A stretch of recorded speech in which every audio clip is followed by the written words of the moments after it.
It's hard to believe, but I'm 15 lessons in with 10 flight hours, 5 ground, and 20 landings.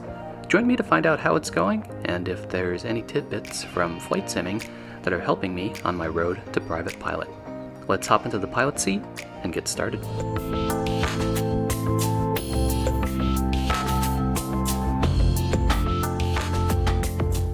Okay, you could see today at the field we had the Civil Air Patrol doing some flights and maneuvers.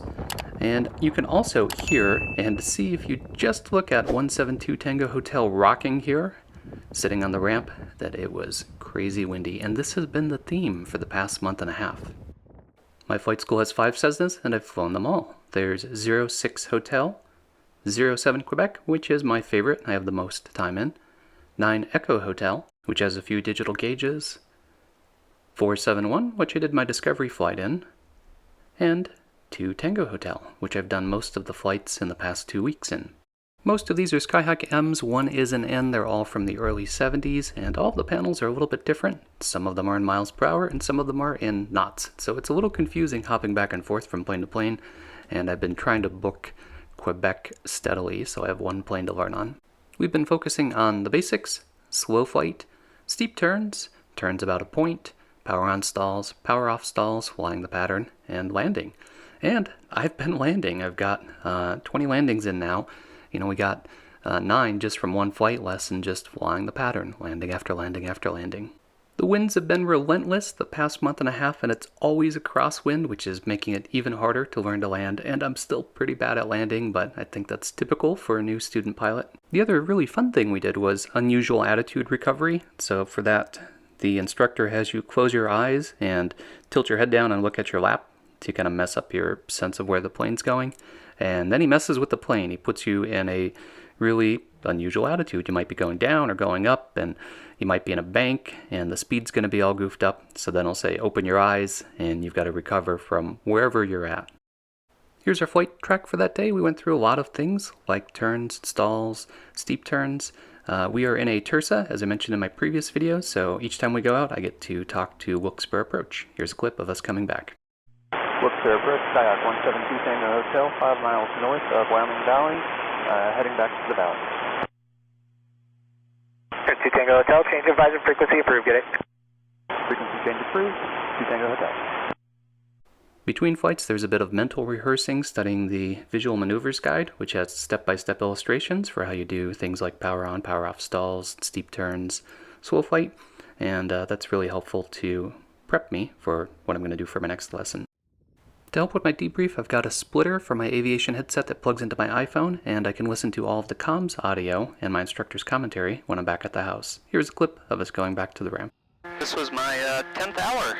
Oh, it is? Yeah, pretty exciting, huh? Oh, that's cool. Double digits. Wyoming Valley traffic 07 Quebec crossing, runway 9, Wyoming Valley. I've reproduced my pilot's log on my blog, so if you go to the link in the video details, you can see what we're doing lesson by lesson here if you're curious what the first 15 lessons of flight school look like. Not surprisingly, landings are giving me the most trouble. There's phases to tackle for it, so the first phase is getting your approach right on the downwind, which is harder than it sounds, getting all of your speeds sorted out, then getting your speeds right on the base and your speeds right on the final. And if you've got the speeds right, that's half the battle. And then the next battle that I'm fighting is what happens during the flare. So it's really easy to flare too early and then balloon back up. Then you have to recover from that. So you're riding a bit of a wave over the runway, trying not to lose all of your energy and then just drop onto the ground, which has happened to us, which doesn't feel very good for anybody in the airplane. One place simming has helped is with positional awareness. When we go out to the practice field, we're doing a lot of maneuvers, we're turning around. You kind of feel like you're playing spin the tail on the donkey, you know, when the plane rolls out after multiple maneuvers. You've kind of lost your orientation because you're just following what the instructor says for your turns. And as we're talking to ATC, or we're getting traffic advisories from ATC, and they'll say that the plane is 3 miles east of your position. It's easy to get sort of lost as to where east is.